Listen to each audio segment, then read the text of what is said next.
Hello friends, welcome back to Bull Trends Academy. So friends, ఇంకొక చక్కటి వీడియోతో మేము ముందు వచ్చినాను. అదే weightage and market capitalisation. Indexes ఎలా ఫామ్ అయినాయి, ఎందుకు ఫామ్ అయినాయి. ఓకే, సో గైస్, మార్కెట్లో లైక్ అప్వర్డ్ సెల్ అవుతా ఉంది అంటే there is something is there no. Okay, like మన ఇండెక్స్ ఉన్నాయి, నిఫ్టీ ఉంది, బ్యాంక్ నిఫ్టీ ఉంది, సెన్సెక్స్ ఉంది, ఫిన్ నిఫ్టీ ఉంది, మిడ్ క్యాప్ నిఫ్టీస్ ఉన్నాయి. ఇవి పైకి ఎలా పోతాయి, కిందికి ఎలా వస్తాయి? ఎప్పుడైనా ఆలోచించారా మీరు? దాంట్లో ఏ వెయిటేజ్ ఉంటుంది, ఏ వెయిటేజ్ వల్ల అవి పైన కిందికి పోతాయి? అవును కదా. సో ఈ రోజు మనం తెలుసుకోబోతున్నాం ఈ వెయిటేజెస్ ఎంత ఇంపార్టెంట్ మన ఇండెక్స్ కి అనేది ఈరోజు ఈ వీడియోలో మనం తెలుసుకోబోతాము. ఓకేనా. సో ఫ్రెండ్స్, ఫస్ట్ కనుక మనము పోయినట్లయితే market movers. Okay, market mover ఇక్కడ కనుక మనం పోయినట్లయితే Nifty. Okay, Nifty market movers కనుక మనం పోయినట్లయితే so we get to know what is the weightage they have. Okay, what is the weightage they are putting. So friends, చూసారా ఇక్కడ? Here you can see right. ఇక్కడ మీరు చూడొచ్చు, ఇది ఏంది, కొన్ని గ్రీన్ ఉంది, కొంచెము వైట్ లా ఉంది, కొంచెం ఇక్కడ రెడ్ కలర్ లో వచ్చింది. ఓకే, లైట్ రెడ్ కలర్స్ లో వస్తా ఉన్నాయి అంటే so this is green colour HDFC. ఓకేనా. ఈ పైన ఉండేది మొత్తము పాజిటివ్ లా ఉంది, అంటే మార్కెట్ లా పాజిటివ్ లా ఉంది. ఇక్కడ చూసారా, ఈ కింద దీస్ ఆర్ ఆల్ నెగటివ్స్ లా ఉన్నాయి. ఓకే, ఏంది ఇది? మార్కెట్ మూవర్స్ లో పోయినాము, ఇక్కడ మనము నిఫ్టీ సెలెక్ట్ చేసినాము. Okay, so we have selected here Nifty 50. ఈ నిఫ్టీ 50 లా మనకి ఇక్కడ కొన్ని గ్రీన్ లా ఉన్నాయి, కొన్ని వైట్ లా ఉన్నాయి, కొన్ని రెడ్ లా ఉన్నాయి. అవునా? సో ఏంది ఇది? మార్కెట్ చూస్తే 55 పాయింట్స్ పడింది. How it will be like మనకి Nifty or bank Nifty or any index మనకి మూవ్ కావాలి అంటే కనుక దీని కాంట్రిబ్యూషన్ చాలా చాలా మనకి ఇంపార్టెంట్. ఓకే, సో గైస్, ఇక్కడ చూడండి, మనకి హెచ్డిఎఫ్సి వచ్చేసి 22 పాయింట్ ప్లస్ ఇస్తా ఉంది, యాక్సిస్ బ్యాంక్ వచ్చేసి 13.7 అండ్ పవర్ గ్రిడ్ వచ్చేసి మనకి 10 పాయింట్స్ ఇంచుమించు. ఐసిఐసి బ్యాంక్ వచ్చేసి మనకి 8 పాయింట్స్ ఇస్తా ఉంది. ఎన్టీపీసీ వచ్చేసి మనకి 5 పాయింట్స్ ఇస్తా ఉంది. బజాజ్ ఫినాన్స్ వచ్చేసి మనకి 1.8 పాయింట్స్ ఇస్తుంది. సో ఇవి అన్ని పాజిటివ్ లో ఉండదు. ఎక్కడ తనక ఇక్కడ తనక మనకి పాజిటివ్ లా ఉంది మార్కెట్. దాని తర్వాత ఇక్కడ చూడండి, మైనస్ ఉందా? మైనస్. ఈ ఏదైతే పాయింట్స్ ఉన్నాయో ఆ పాయింట్స్ ని మనము క్యాలిక్యులేట్ చేస్తే ఈ మొత్తం కలిపి మాకి -55.55% ఇస్తా ఉంది. ఓకే, ఇవి ఎలా మూవ్ అవుతాయి? ఒక్కొక్క పాయింట్ 5 పాయింట్స్ 10 పాయింట్స్ మూవ్ అయితే అప్పుడు నిఫ్టీ లైక్ ఈ 50 స్టాక్స్ ఏదైతే ఉన్నాయో, ఈ నిఫ్టీ 50 స్టాక్స్ ఏదైతే ఉన్నాయో, ఈ Nifty 50 stocks, okay, I just clearly మీకు ఎక్స్ప్లెయిన్ చేస్తాను ఇప్పుడు. ఓకే, నోట్ ప్యాడ్ ఓపెన్ చేస్తున్నాం, ఇక్కడ నేను మీకు ఎక్స్ప్లెయిన్ చేస్తాను. చూడండి, ఇప్పుడు మేము చూసాము వెయిటేజ్. ఈ వెయిటేజ్ లా మనం చూసాము 55 పాయింట్స్ నెగిటివ్ లో ఉండింది మార్కెట్. అవునా? నెగిటివ్ లో ఉండింది. అక్కడ హెచ్డిఎఫ్సి అని ఉండింది. ఓకే, అక్కడ హెచ్డిఎఫ్సి 22 పాయింట్స్ పాజిటివ్ ఉండింది. అవునా? ఇంకొకటి మీరు కింద చూశారు, మనకి వచ్చేసి ఇన్ఫీ వచ్చేసి మనకి 18 పాయింట్ మైనస్ లో ఉంది. ఇలా అన్ని పాయింట్స్ పాజిటివ్ మళ్ళా నెగటివ్ అన్ని మనము కలుపుకొని మనకి ఎంత మిగులుతుందో, లైక్ లాస్ట్ కి ఈ పాజిటివ్ ఉండే 20 స్టాక్స్, నెగిటివ్ ఉండే 30 స్టాక్స్ ది దీని వాల్యూ మొత్తం క్యాలిక్యులేట్ చేసుకుంటే అప్పుడు మనకి ఈ 55 మైనస్ అనేది వస్తుంది. 55 మైనస్ అనేది మనకి ఇక్కడ వస్తుందన్నమాట. ఓకేనా, లైక్ దట్ మనము దాని వెయిటేజెస్ అండ్ ప్లస్ దాని ఒక మూవింగ్ ఈరోజు ఎంత పాజిటివ్ ఉంది, ఎంత నెగిటివ్ ఉంది, అది ఎంత కాంట్రిబ్యూట్ చేసింది, whether it is a positive contribution లేదంటే whether it is a negative contribution అనేది మనము చూడాలి. ఓకేనా, if majority of stocks, okay, if majority of stock నిఫ్టీలా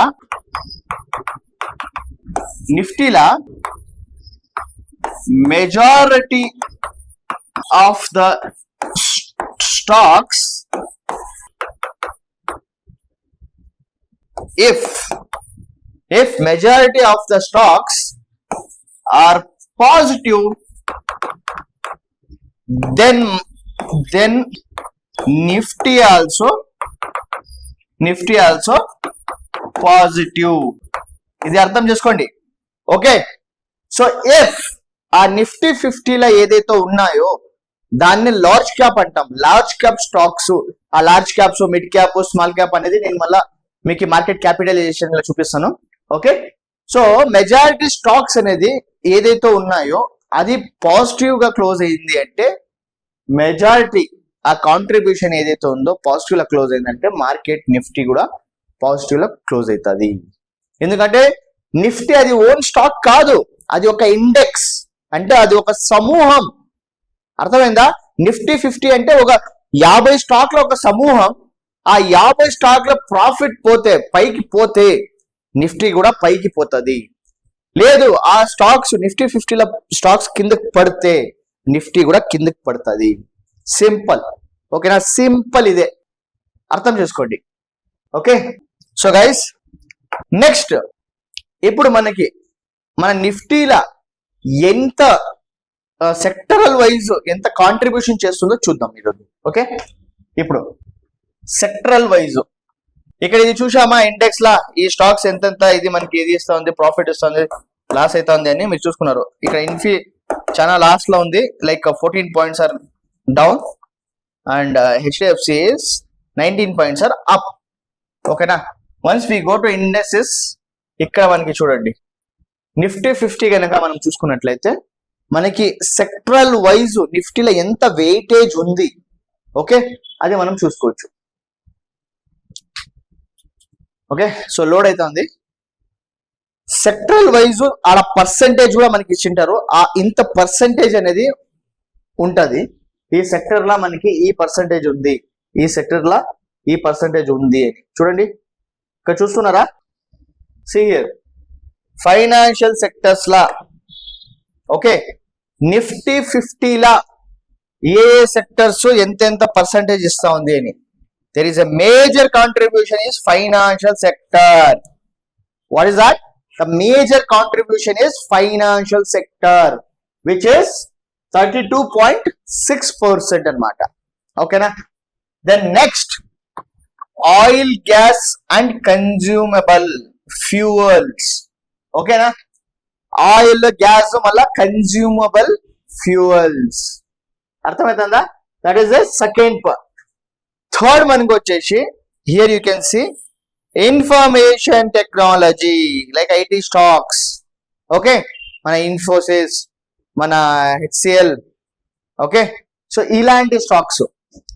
and next automobile and auto components company వచ్చేసి 8.31% మనకి నిఫ్టీలా కాంట్రిబ్యూట్ చేస్తుంది. ఓకేనా, నిఫ్టీ ఈజ్ 100% అనుకుంటే 100% లా మనకి మేజర్ వచ్చేసి ఫినాన్షియల్, సెకండ్ వచ్చేసి ఆయిల్ అండ్ గ్యాస్, థర్డ్ వచ్చేసి ఇన్ఫర్మేషన్, ఫోర్త్ వచ్చేసి ఆటోమొబైల్ అండ్ ఫోర్త్ వచ్చేసి fast moving consumer goods, then fifth వచ్చేసి automobiles, then you can see here health care 4.5% and construction వచ్చేసి మనకి 3.7% and metal, telecommunication, power, consumer, construction and services. Okay, so ఇవన్నీ చేరితే ఒక మన Nifty. ఇది సెక్టరల్ వైజ్ నిఫ్టీలో ఉండేది స్టాక్స్. ఓకేనా, సో మ్యూచువల్ ఫండ్స్ లో ఎలా ఇన్వెస్ట్ చేస్తారు అంటే సెక్టరల్ బేసిస్ పైన వాళ్ళు ఇన్వెస్ట్మెంట్ అనేది కూడా చేస్తారు. ఓకే, నెక్స్ట్ వచ్చేసి మనము market capitalisation. What is market capitalisation and అది మిడ్ క్యాప్ స్మాల్ క్యాప్ అని ఎలా డిఫరెన్షియేట్ చేసి ఉంటారు. Okay, and what is index. ఇప్పుడు నేను చెప్పాను మీకు నిఫ్టీ అంటున్నాము, వాట్ ఈస్ ఇండెక్స్, అది ఎలా ఫామ్ అవుతుంది, అవునా కదా. సో వాట్ ఈస్ ఇండెక్స్ అంటే just I will show you now. So index, ఇప్పుడు నేను నిఫ్టీ అంటున్నాను కదా, that is called a index. Index ఎలా ఫామ్ అవుతుంది అంటే ఆ ఎక్స్చేంజెస్ దాన్ని ఫామ్ చేసుకున్నాయి అలా. ఓకే, ఇక్కడ చూడండి మనకి బిఎస్సి అండ్ ఎన్ఎస్సి ఉంది. సో ఈ బిఎస్సి మళ్ళీ ఎన్ఎస్సిలో ఎన్నో స్టాక్స్ ఉన్నాయి. లైక్ హియర్ 5000+ స్టాక్స్ ఉన్నాయి. ఇక్కడ వచ్చేసి మనకి 1800+ స్టాక్స్ ఉన్నాయి. ఓకే, ఈ అన్ని స్టాక్స్ ని మనము ఒకేసారి మనము ట్రాక్ చేయలేము కాబట్టి బిఎస్సి అనేది సెన్సెక్స్ అనే ఒక ఇండెక్స్ ని క్రియేట్ చేసుకుంది. ఓకే, సెన్సెక్స్ అని. ఎన్ఎస్సి వచ్చేసి నిఫ్టీ. ఓకే, నిఫ్టీ అది 1500 200 అది అన్ని వస్తాయి. ఓకే, ఎన్ఎస్సి వచ్చేసి నిఫ్టీ, బిఎస్సి వచ్చేసి సెన్సెక్స్. ఓకే, సో ఇలా ఉంటుంది. మళ్ళీ bank Nifty, then mid cap Nifty, then small cap Nifty, small cap. Okay, సరేనా. Bank Nifty, mid cap, small cap. ఈ బ్యాంక్ నిఫ్టీలో మనకి వచ్చేసి మేజర్ గా 12 బ్యాంక్స్ వస్తాయి. ఓకే, మిడ్ క్యాప్ లో వచ్చేసి మేజర్ ఏదైతే స్టాక్స్ ఉన్నాయో మిడ్ క్యాప్ లా అవి వస్తాయి. స్మాల్ క్యాప్ ఇవన్నీ నేను మీకు ఇప్పుడు మార్కెట్ క్యాపిటలైజేషన్ లా నేర్పిస్తాను అనమాట. ఓకేనా. సో గైస్ అర్థమైందా ఇండెక్సెస్ ఎలా ఫామ్ చేసుకున్నాయని. ఓకే, మన బిఎస్సి వచ్చేసి 1875 లా ఫామ్ అయింది. బ్రిటిష్ వాళ్ళు ఫామ్ చేసినారు అనమాట మన బిఎస్సికి. బట్ బిఎస్సిలో చాలా మ్యానిపులేషన్స్ అయితే ఉంది. And marketers, investors, retail investors చాలా అనేది లాస్ అయిపోతున్నారు. అందుకే దానికి పర్యాయంగా మనకి నిఫ్టీని 1992లో ఎస్టాబ్లిష్ చేశారు. ఓకే, సో దట్ మార్కెట్ లో ఎలాంటి మ్యానిపులేషన్ రాకుండా ఒక మంచి రెగ్యులేటరీ ఫామ్ చేసి దీన్ని నిఫ్టీని చాలా మంచిగా రెగ్యులేట్ చేసి మార్కెట్ లో వదిలేరు. ఇప్పుడు మంచి రీటైలర్స్ కి ఎవరికైనా విశ్వాసం ఉంది అంటే అది only on NSC. Okay, for me I'll trade in NSE stocks because there is a very less chances of manipulation అన్నమాట. ఓకేనా. సో గైస్ నెక్స్ట్ వచ్చేసి మనము market capitalisation. What is market capitalisation? Market capitalisation అంటే ఏంది అంటే ఒక stock ఒక capital, ఓకేనా, దాని క్యాపిటలైజేషన్ ఎంత ఉంటే అది ఏ సెక్టర్ లా పోతుంది, అది ఏ మిడ్ క్యాపా, స్మాల్ క్యాపా, లార్జ్ క్యాపా అనేది తెలుసుకోవచ్చు మనకి. ఓకేనా, దాన్నే మార్కెట్ క్యాప్ అంటాం. ఓకే, ఒక స్టాక్ ది మార్కెట్ క్యాప్ అంటాం. సో ఫస్ట్ వచ్చేసి మనకి large cap. Okay, large cap అది ఎలా డిఫైన్ చేస్తారు అంటే లార్జ్ క్యాప్ లో ఒక ఇది పోవాలి అనుకుంటే కనుక ఒక స్టాక్, అప్పుడు దానిది మార్కెట్ క్యాప్ అనేది 50,000 CR టు 1 lakh CR ఉంటే అది వచ్చేసి లార్జ్ క్యాప్ కిందకు వస్తుంది. ఓకేనా, లార్జ్ క్యాప్ కిందకు వస్తుంది అన్నమాట. నెక్స్ట్ మిడ్ క్యాప్ అంటే 30K CR to 50K CR ఉంటే గనక, okay, 30K CR to 50K CR. And small cap వచ్చేసి మనకి 10,000 CR టు 30K CR ఇలా డిఫైన్ చేస్తాం అన్నమాట. ఓకేనా? ఒక స్టాక్ స్మాల్ క్యాప్ దీని కనుక కిందకు ఉంది అంటే అది పెన్నీ స్టాక్స్ అయిపోతాయి. That is called a penny stock. దీన్ని ఈజీగా మ్యానిపులేషన్ చేయొచ్చు. Okay, less than 10K CR ఉండేది ఇట్ ఈస్ కాల్డ్ ఆ పెన్నీ క్యాప్ స్టాక్స్ కిందకు వస్తాయి. ఓకేనా? సో దీన్ని ఈజీగా మ్యానిపులేషన్ చేయొచ్చు. ఒక ఇన్స్టిట్యూషనల్ ట్రేడర్ అనేది తన డబ్బుతో యూజ్ చేసుకొని ఓకే తన పలుకుబడి యూజ్ చేసుకొని he can manipulate easily. Okay, so ఇలా ఒక లార్జ్ క్యాప్ ని మనము ఫైండ్ అవుట్ చేయాలి అంటే దాని క్యాపిటలైజేషన్ మోర్ దెన్ 1 lakh లేదంటే 50,000 పైన ఉండాలి. బట్ ఇప్పుడు now the situation has gone very far.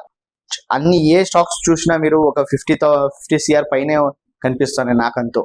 Okay, but now it is they shuffled things. ఎందుకంటే చాలా మంది రీటైలర్స్ ట్రేడర్స్ డబ్బులు పెడుతున్నారు అనమాట. ఒక్కొక్క స్టాక్ లా వాళ్ళు ఎలా వాల్యూమ్స్ వస్తున్నాయి అంటే మాకే ఒక తర షాక్ అయిపోతుంది.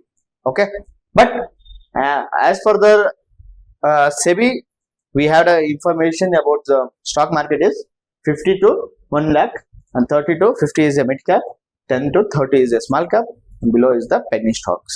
Okay, so I think you guys are understand. Okay, మీకు అర్థమైంది అనుకుంటున్నా. Weightages, indexes and market capitalisation. If you still have a doubt please contact our team and they will rectify you. Okay, ఈ video కనుక మీకు నచ్చినట్లయితే please subscribe చేయండి, like చేయండి, మీ ఫ్రెండ్స్తో షేర్ చేయండి. ఇలాగే మంచి మంచి వీడియోస్ స్టాక్ మార్కెట్ గురించి మీరు లెర్న్ చేయొచ్చు. ఇలాగే మంచి మంచి వీడియోస్ అనేది మేము ఎప్పుడు డైలీ అప్లోడ్ చేస్తుంటాము. Okay, thank you so much అండి. Have a nice day.